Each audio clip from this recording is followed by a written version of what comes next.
that we want to talk about is the Chapter 8 test, and especially question 20, right? Because everyone was getting a little frustrated at question 20. And there's a couple different ways we can look at this. Is Lynn here today? No. Is Megan here today? She was. Put those at the bottom of the pile. So, did anybody, I know the assumed answer to this, did anybody get so interested in this that you went out and did your own research on cyclic quadrilaterals, which is what a quadrilateral inscribed into the circle means? No. Okay. I didn't know if Calvin, maybe you would have gotten so encouraged / angry / whatever. Now you missed out because we actually went over things like I let them kind of do corrections together. So if you want to chat with somebody, that should be able to help you figure all that out. So I have a couple different resources, and they go kind of two different directions. So check out problem 20. So problem 20 is asking, what is the quadrilateral, and how do you know? This is actually a Euclidean proof or proposition. So Euclid has a giant series of books called the Elements. So if you've ever heard of Euclid's Elements, this comes from book 4, and it's actually proposition 6. So if ABCD is a given circle, which we would actually then call this circle E because E is the center, but he goes ahead and says ABCD is a given circle.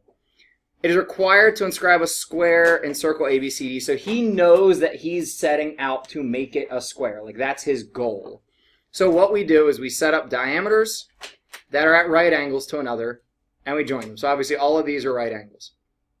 Then BE equals ED, because they're both radii. E is the center. So this is literally how Euclid wrote this stuff. So if you ever look for like Euclid's Elements, and actually this website's really sweet. You can choose what book and what topic and different things. So this website, if you just search up Euclid's Elements, I forget which site this actually is. Wait, how many books did he write? Clark University, a bunch. I don't know the number, but a lot. Really? In his Elements, there are double digits worth of books just in that set of books. Dang. So over 20? So wait, did he run every form of math stuff? So if you want to know about Euclid's Elements. So wait, did he do it in many different subjects, not just specific? They were mainly math and physics and that sort of stuff. Okay. So there are 13 books in the Elements, but then each book has its own whole set of things in it. Yeah, so there's 13 books in the Elements. But so there's this proof, and I'll post this stuff on our Schoology. There's also this proof. Now this is great because it starts with just a quadrilateral that we don't know anything about. Aside from, we can work through the proofs to determine that B and D have to be supplementary and A and C have to be supplementary. So we then, we know that because the arc measures, and we already set all that up last week. From there, we can use that information to deal with, everything has to be right angles, they all have to be perpendicular to each other, they must be congruent, and if they're congruent, if they are congruent and perpendicular, and their diameters, we end up with all the details that it has to be a square. So do we want, is anyone struggling with this to the point that we want to talk more about it? Did we do G or K? G.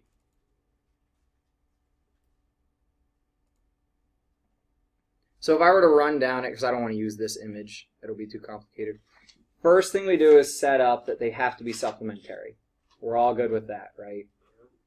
Then we use that because we have two sets of supplementary pairs, like DB and AC.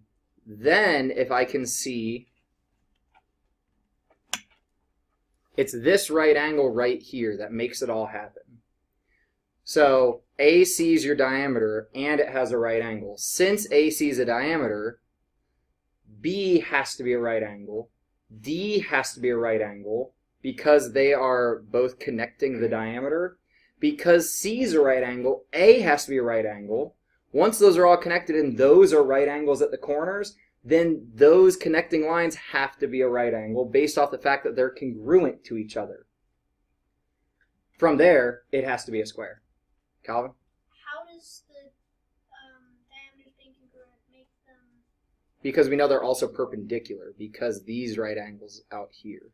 How do those being right angles make them perpendicular? So it goes back to the arc measures. If I do not want 200%, or I don't want 400%. So this right angle tells me that this is a diameter. Okay? If we know this has to be a right angle, then B to D has to be a diameter. Are you with me on that? I don't see why the right angle tells you that, but it's... That was a proof that we had about circles, is that if we have a right angle inscribed on the circle, its chords connect to... Okay. So then, we're told AC is a diameter. So we know, based on given, that this is a diameter. When AC is a diameter, B has to be a right angle, and so does D. When DB is a right angle, is a diameter, this has to be a right angle. So we've now built what we know is a rectangle. We've got 4 right angles in a quadrilateral. Yes. Cool with how we got to the rectangle point. The trick here is how we get to the fact that this must be a square. Arc BD must be 180. Same with AC, BD, CA. Whatever way you go, we have to have 180 arcs. The question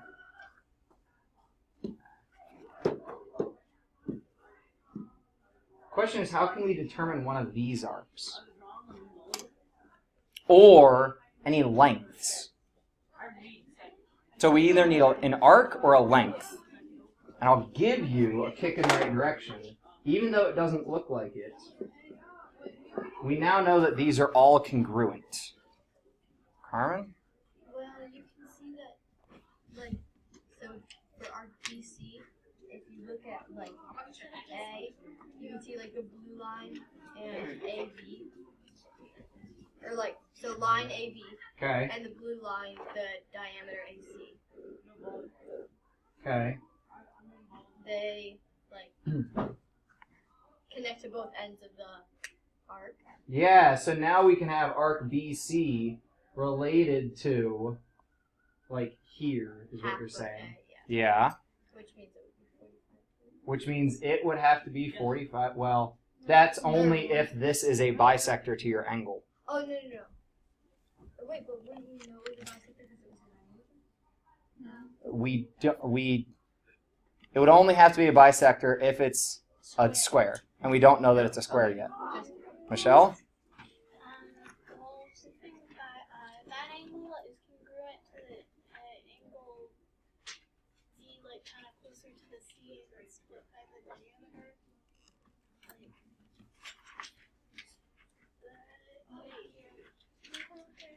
Yeah. So don't draw too much because I want to still be able to, well, I mean, draw whatever you want. I can always get this back. I'm just trying to relate Carmen's thing. Thank you. Use arc BC from another angle. So here's the thing. We set up arc BC initially using this. With me? If we change what we're using to this, is it the same? Yeah, those have to be congruent with each other. So we now know that this angle here must be congruent with this angle here. What else could I do? Carmen? All the triangles are congruent. So then we have congruent triangles. So I could say that this triangle in yellow right here, and this triangle in green, that also uses that yellow side. I was thinking the 4 triangles, like the 4 triangles where the diameters Those two. would be all the same. And like it's easier to tell with the 4 triangles because then you can find angle. They're congruent triangles. Yes, or we can even use side, angle, side, because here we have side, angle, side. So really, before we do any of the arc work, if we went back to before any of this highlighting was here, could we just use congruent triangles? So if we look at this triangle, AB, let's call this E. AVE. We've got a distance, a right angle, and a distance. Can I say that that's congruent to BCE? By side, angle, side, can I? Can you repeat that? Can we say that ABE is congruent to CBE? Or whatever order you want to go in. Yeah. You have side angle. Because we have side, angle, side, right? We've got right angles in the middle. We've got congruent sides. So once we see this, congruent parts of congruent triangles must be congruent. Same thing when we look down here. Congruent parts of congruent triangles must be congruent. There's multiple ways to get us there. We can use an arc method, but we can also use a triangle method. Yeah? So what keeps you from drawing a rectangle with the same parameters as this square? Because then you won't get all the sides to be congruent. You can make almost the same proof, but your sides won't be congruent. But I'm saying that, like, if you draw a shape with all the requirements... So a cyclic quadrilateral. Okay, with Yeah. the requirements in the question, Okay. what's keeping you from drawing a rectangle with those requirements? I think I have to zoom in. I think that's the perpendicular The- diagonal. The fact that this right angle's given and that diameter's given, it is a rectangle, but it's a square. If we took away knowing this right angle, or knowing, like, it's the fact that the right angle is part of the diameter line. Because then I know based off that right angle that this is also a diameter. If they gave us angle B as a right angle and AC as the diameter, that wouldn't be helpful. Well, I'm saying, like, why is, in my mind, visualizing it, it seems possible to inscribe a rectangle in a circle that isn't a square, but... So if you can build me a proof using this information, I want you to write this stuff out, because I'm not saying that you're wrong, but there's nothing that I can see that will let it not be a square. Well, but, like, for what I'm imagining, it's just by looks. But you're not writing out the work to process through to where it falls apart. I understand that, like, you're thinking, but once you start to document out what you're talking about, you will find where it falls apart. I'm telling you. Write it out. If you want to discuss this further, let's do it, but I can't take more class time today. Like, we can talk about this more. We just got to keep moving on to what we need to move on. This will prove out to be a rectangle, no matter what. It's just where it makes the jump to a square is the fact that the diameter and the right angle that they gave us let us make that connection. If they, like I said, if it was B and AC, we couldn't do it. Excuse this interruption. We would just know... Could I please have any 7th grader, any and all 7th graders with the last name beginning with a We would B just know that and it's a a rectangle. and Because C. they gave me the right angle with the diameter through it, they actually gave me 2 right angles. Or they really gave me 2 diameters. And because of that, they really gave me 4 right angles. So this problem is a lot more given than what it really shows you. So that's the trick, is identifying how much is actually given. All right. Yeah.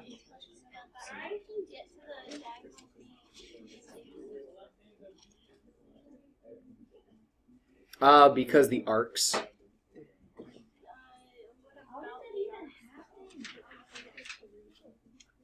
You guys are asking me questions from different directions. The diagonals of the square? Yeah, is what she's talking about. It says that they're radii.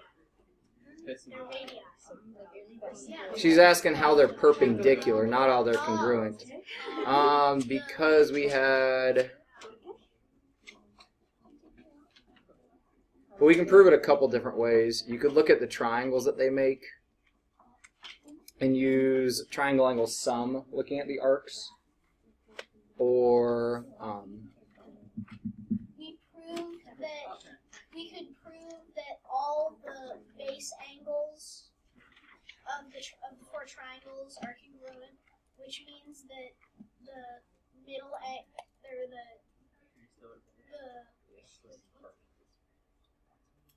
the center angles of the four triangles would all be congruent. there's a lot to list out to get there. Like if you're trying to list every single not a lot, but I mean there's a few things that would need to happen. Well, then tell them there's your answer. A square has perpendicular diagonals. Where a rectangle doesn't. They still bisect, they're just not perpendicular. Let's get through the lesson, and we can grapple with this problem some more if we want. It's a fun problem. This is why this problem's on there. It's a famous problem because it's from Euclid's Elements. You excited for Christmas? I'm excited for all of the holidays. You know, there's like 39 holidays celebrated between now and like the first week of January. Happy Christmas. Yeah. Hanukkah. So Yeah. say happy holidays because it's more appropriate for, you know, your diverse population. You should have 9-3 notes already, right? No. Hey, can I have this? Have the whole packet. Dude, You lost there's the a entire packet. packet. Oh, There is a packet. It's in my locker. Go get it. Ryan, You're pathetic on so many levels. Hey, Brian, the next time that you don't bring your class materials to my class, you're spending the rest of the class in the office, and you can call your parents and explain to them why you're missing math class. I Yeah. have all of the like homework. I don't have all of the. I thought we handed them all out because I said let's just be efficient. Yeah, and I just- have a giant packet. I like literally just passed them all out.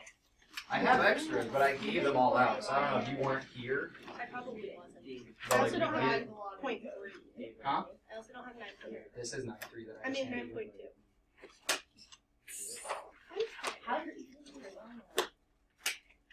you. I also have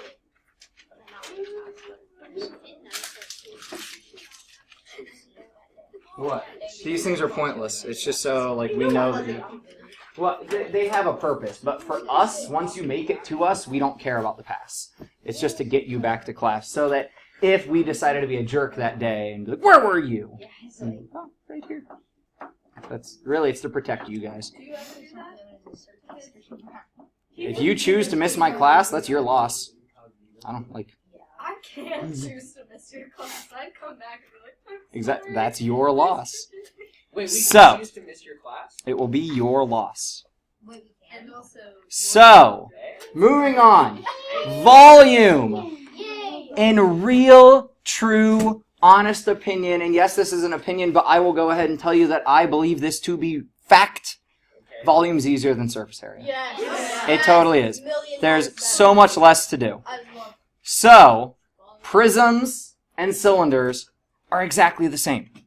Aside from the fact that they have different base shapes. Everything else about them, exactly the same. Base on the bottom has to be the same as the base on top.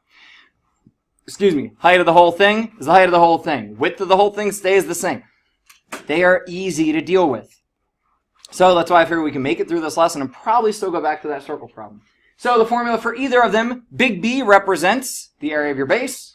H represents the distance between bases. Do not let yourself fall into the trap of thinking H is height. Please, over here, write H is distance between bases. So why do they say B equals BD instead of using H?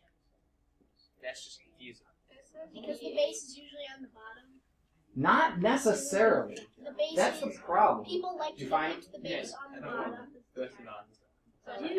He gave us his heads. Is that better? Well, the notes weren't in a packet. The homeworks were in a packet, but the notes, I just handed them all out together. And I said that if I was you, I would staple them. But you all don't know who's You're not listening. me, so I didn't staple. Well, you're not me, is what you mean. No. Yeah, he's like, Brian, that office is going to be pretty. So, dealing here with this prism. Again, this stuff is review because we're working into the harder application. If we want to solve this, does it matter in a prism what the base is? No. Like, so think of Ender's Game, if you've ever seen that. There is no up in space.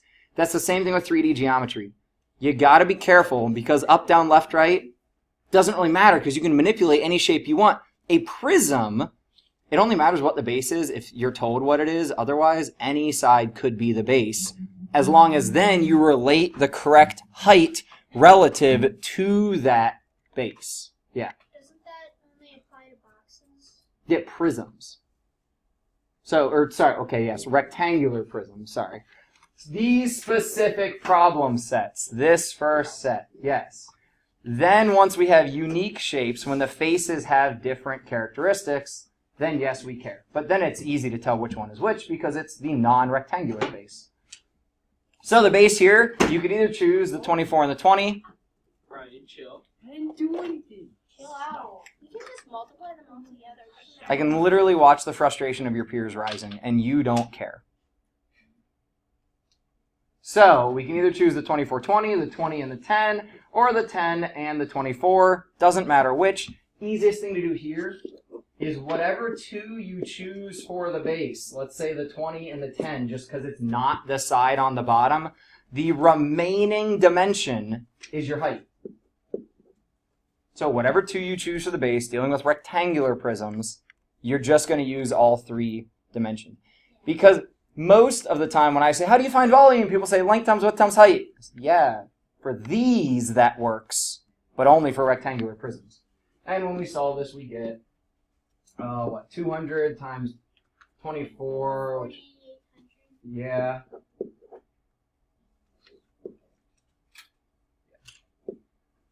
Centimeters cubed.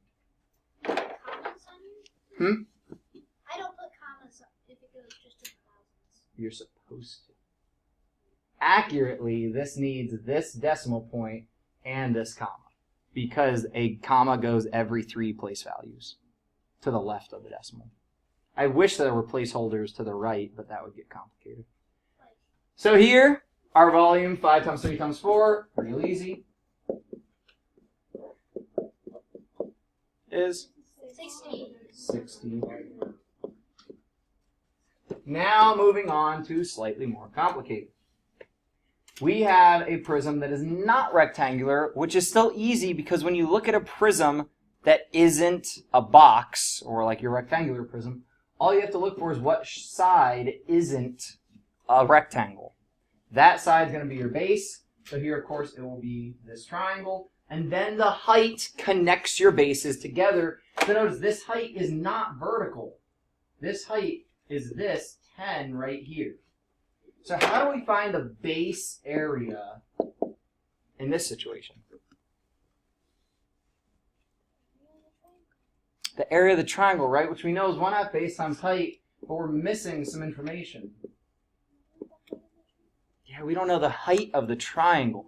This is why I don't really like using h in the volume formula. If you want to in your volume formula, you can go ahead and think volume is big B times D for distance between bases, because then we again use height here in our other. I don't like mixing multiple variables, like multiple different values that are represented by the same variable. So this is why I always encourage you guys, base area times distance between bases. Yeah. Or you could use a big H because the little b goes Yeah, for you the could. 2B and the big B for the 3D. Big B. Little H for the 2D. So if we're looking for that height right there, how are we gonna be able to find this, Michelle? You drop a line and you make 2 right triangles. Ah, we now Use have the right Pythagorean. triangles. Yeah. It's right there on the right. Yeah, Ah, man, I always forget what else I put on your guys' notes. So we could use the Pythagorean, or it's a special right triangle. Because it's a 30, 60, 90, it was an isosceles that we chop in half. So then I know my base angles are 60, and then I can figure out the height. How? I know. Caleb? It's just the space thingy times root 3. The base thingy, the short side, times root 3. So here, my height is going to be root 3 times 4, or 4 root 3. So we come over 1/2 times the base of 8 times 4 root 3. That's 16 root 3. C. So then, volume will be that 16 root 3 times. What's the distance between your bases? 10. So this becomes 160 root 3 inches cubed. And since they said approximate, we could go ahead and calculate this as a decimal. 177-ish. There's my squiggly equals for the ish. This is one way to communicate ish. Literally, like, the squiggly equals is a formal symbol. Does it mean approximate? Yeah, it is. It's the approximate. Approximately. Now you can't, like, don't let yourself get confused. The equals with the squiggly line on top of it means congruent. I had people get that mixed up in their brains. Like, no, this means approximately equal. I said, no, that means similar and equal. So try this. You have a slightly easier setup because the base is already a right triangle. Okay, excuse the interruption. Could I please have 7th graders with the last name beginning D, E, and F? Please come to the office. Okay, so They're gonna know like calling out the entire title. is this some ritual stuff here? They're 'Cause I never saw this kid. If I was aware, I'd know, but I'm unaware. I don't work in the office. I'm here teaching. Calvin? Yeah, just give me the values. So to find your, 6 and 10 we use 6 and 10 and 5. and 5. So then you get 150. any questions, comments, concerns on us getting 150 meters cubed? Flip into the back. C.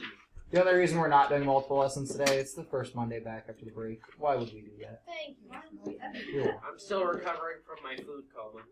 Which is not a real thing. You would have to eat such an exuberant amount of turkey that you would probably die from that before the tryptophan would have any actual effect on you. Is that a So challenge? claiming that the turkey makes you tired is incorrect. Claiming that eating food makes you tired is valid. But turkey has nothing to do with getting tired. I always thought that a food coma had nothing to do with the tryptophan. I thought they were two Right, but people, the myth around Thanksgiving is, so there's tryptophan in turkey. Tryptophan can make you tired, but there's not enough of it for what you eat. You would have to eat like multiple turkeys to have it affect you. And by that point, you would probably fall asleep from overeating.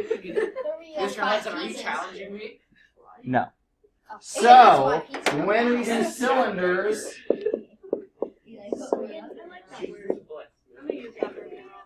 again, how do I find area of a cylinder? Somebody new?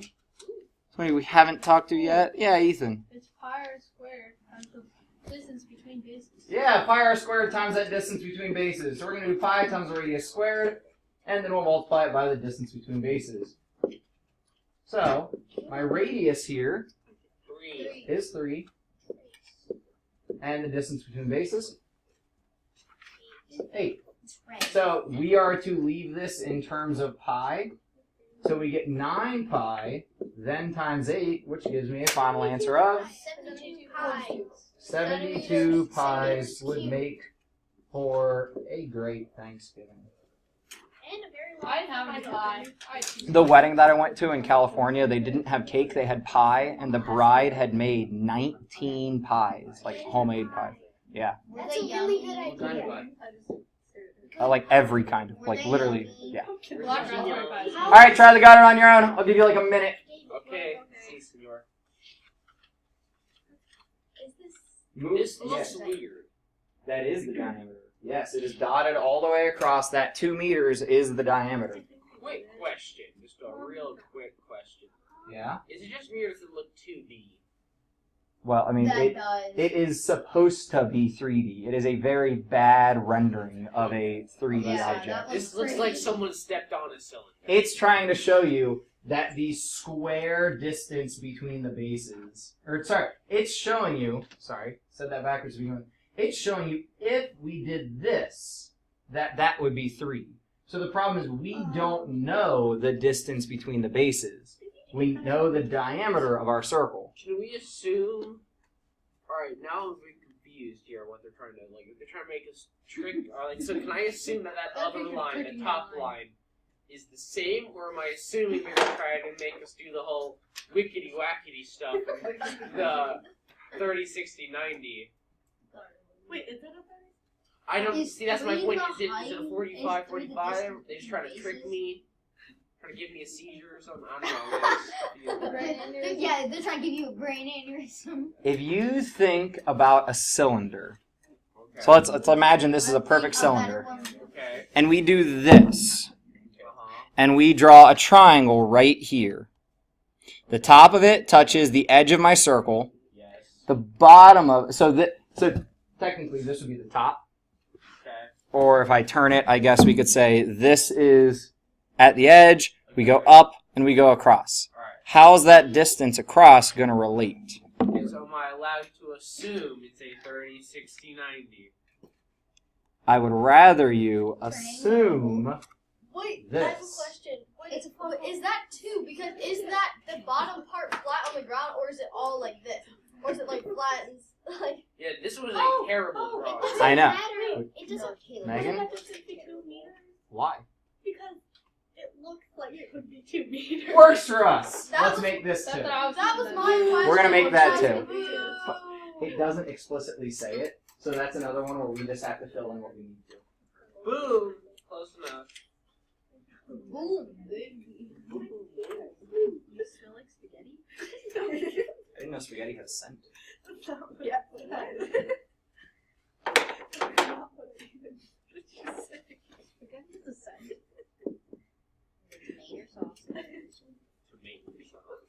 Mayor sound. So the area of the base here, who haven't we talked to today? Rio, we haven't talked yet today. What about this base? What do you get for that? If it's pi times the radius squared. Yeah, so then our area is, yeah, just pi. So our base area is pi meters squared. So then when we go to calculate our volume, we're just going to use pi times the distance between the bases. But this needed to be calculated. And when you do your Pythagorean, It's the square root of 13. radical 13. Yeah, that's messy. So we could say radical 13 pi, or if we approximate it to decimal form, what, radical 13's not 3 point, no, it's, yeah, it's a little over 3.5. So what's that times pi? Like 9, maybe 10 something? 11 point, but it says in terms of pi. Yeah, but if we wrote it as a decimal. 11.33-ish. Or 11.33. So if we took it to decimal, I know it says leave in terms of pi, but this could also be, what do you say, 6.5-ish? Or if you still want Yeah, sorry, 3.5. So whichever way you write it. So now complex figures, which is where this goes beyond 8th grade. So composite figures, you can figure out what that means. It's figures composed of multiple figures. So the base, you want to make your base that composite 2D shape, because otherwise you're going to be calculating partial volumes. Like if you were trying to go up a cone or up something that gets small. Imagine if we flipped this and you were trying to do the partial volumes as you went up a semicircular 3-dimensional object. That would be horrid. So instead we flip it so that the base is this shape. So we don't really have a technical name except this is an awkward prism, because the base on the top is exactly the same as the base on the bottom. It's not like a, I mean, I guess it's a regular prism. It's the same on top and bottom, but it's not like a square or a rectangle or a hexagon. Like, I can't name that really. Like, what would I name a semicircle on top of a rectangle? Like, A bullet. Okay, so we have a bullet prism. I like it. We have a bullet prism here. Because this really does kind of look like a bullet. And if you look at a friction chart, it says bullet. Oh, it does, really? Yeah, Nice. like I've never seen that before. So, this base is going to be composed. So, for this base, go ahead and put, like, an expression plus another expression. The first part of it's easy. The rectangular section that I can actually look at. So we have a length of 24 here. But then how tall is it? Ooh, yeah? Because our radius at the top there is 12, so we just subtract 12 from 48. Our radius is 12, so we can subtract the 12 from the 48 so that we can determine what's left over here. And that gives me 36. Then to figure out this space, this is where people make their mistake. They get working, they're moving fast. Megan, what do we have to make sure we do? It's what? Brian? Would be 12 pi. Well, one of them would be 6 pi. Both of them would be 12 pi. Like I said, this is where people make their mistakes. so. You would have. Well, you would have 1.4. What's 1.4 divided? So back up. Back up. What do we need to make certain that we do as we're calculating this area, Emma? It's the half circle. A lot of people, and I'm trying to help you guys get masteries the first time, but on this mastery, where people screwed up, they were working too fast, and they did their pi times their radius squared, and they forget to do the half. So when I go to plug in, my radius is 12. Yeah. That actually surprised me. I expected the biggest problem to be people would half the radius instead of half the That would happen sometimes too. Yeah, but the bigger one, like, and this isn't like an extremely common mistake, but what I saw, if there was a mistake, was a lot of times they just did pi times 12 squared and they forgot to half. Or they'd do everything, then they'd half it at the end. No, you gotta half it when it's the circle. So 24 times 36 Is 864. My 12 squared gives me 144. Then I could half that and get 72 pi. It says to the nearest cubic inch.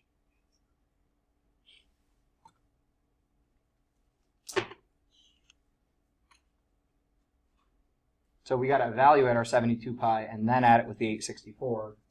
And we get... What? That's the. No, I think you forgot to multiply by pi. If your last name and you are a 7th grader begins with a G, You or have an it? H, or a J, please come to the office. Someone's saying being something right now. They're probably checking records, guys. Just calm down. No big deal. Do we have to go to? Maybe they're taking pictures. Or maybe they're implanting a tracking device. So a ritual. That's probably what's going on. Oh, if we get done with this problem, I got a story to tell you guys too about really why I was thankful this Thanksgiving. Guys! Because I got my Marley back. You didn't finish it. That's just the base. Oh yeah! That's not. That's So inches. now that we know the base, It's not inches cubed. You're misleading the people that look at that. well, who looks at that? You're right. I'll put a 2 over top of that. I mean, come on. It's either us or if Lynn goes to look at it today. I agree. I agree with you. You're right. No. Oh. All right. So now that we had that base area, we take our 1090.2 and we multiply it. Michelle? Well, just comment. Wouldn't you not round until the end? Kind of negligible. Like, you'll get a slightly more accurate answer if you save your rounding till the end.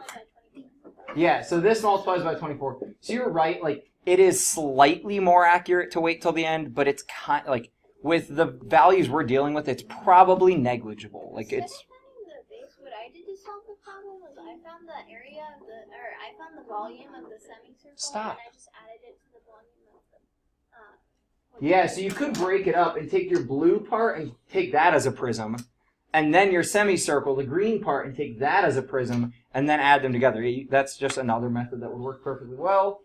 The final... Well, semicircle prism, same thing. Like, yes, I'm using inaccurate terminology. What do we get when we calculate all this? 26,000. Oh, sorry. 64.8. Yeah, that's sorry. Inches. And it's to the nearest cubic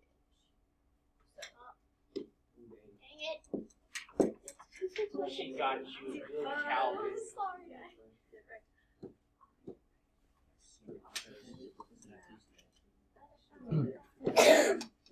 So actually, let's do the got it in that little broken apart method. Let's treat this as a prism that we want to deal with first.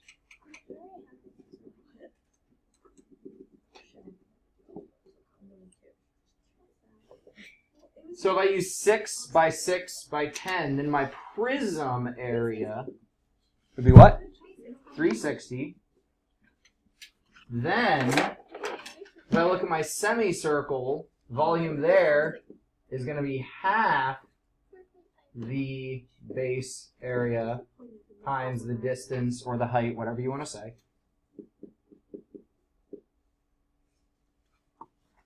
Because I'm just going to treat this as if it was a circle and then multiply by the half out here.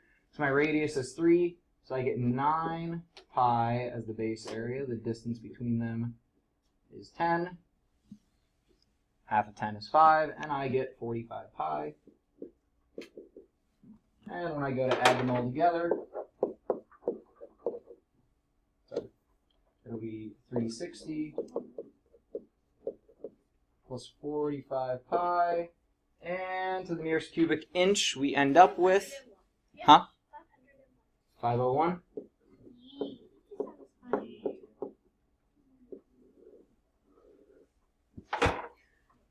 So, Thanksgiving morning.